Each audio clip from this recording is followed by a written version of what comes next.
the DRBC proposed regulations that were put forth in the past do not provide the protections for the Delaware River watershed that are needed, necessary, or have been demanded by the people.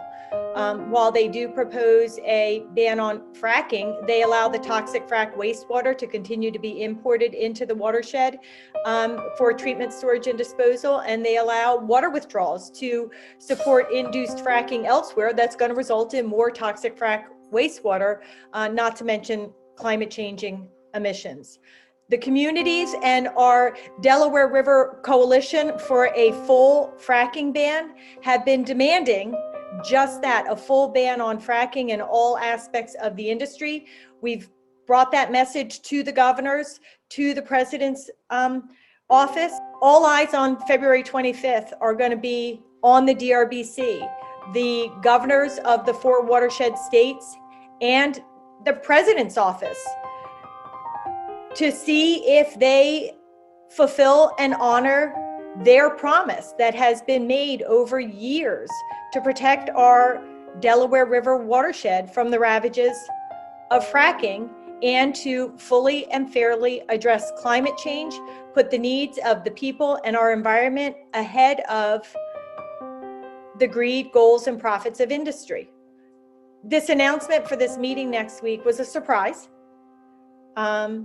And it is not clear what the governors and the president's representative are proposing to do.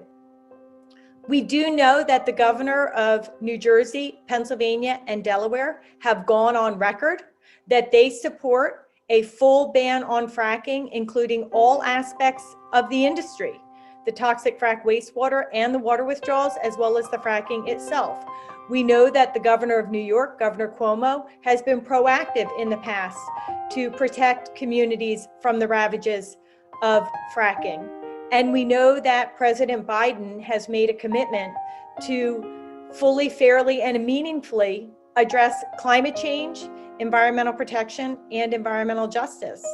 And so people are going to be chiming in on February 25th to hopefully bear witness to these elected officials fulfilling their promise to protect our communities and future generations. The message is that people are going to be watching, people are going to be turning on the DRBC commissioners meeting to ensure that the governors honor their commitment to protect the watershed.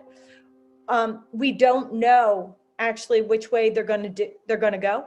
It's not clear from the notice. So that's the message. All eyes are on the DRBC. We want them to fulfill their promise that they've made to protect us. Failure to put in place a full ban on fracking in all aspects of the industry, including the water withdrawals and the toxic wastewater treatment, storage, and disposal within the boundaries of the watershed, would be a violation of the DRBC compact, as well as the rules of practice and procedure.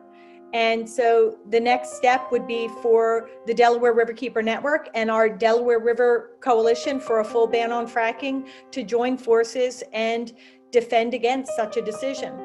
But at this point, we're hopeful. The governors of the watershed states have made a promise to protect our communities from fracking. And so we are hopeful that they will do the right thing. And we are hopeful that President Biden has heard our message that we have sent directly to his office, our coalition, and community residents from all over the watershed to protect our Delaware River, a major drinking water supply for over 17 million people, as well as critical to the environmental and economic health and safety of our region, to protect it from fracking.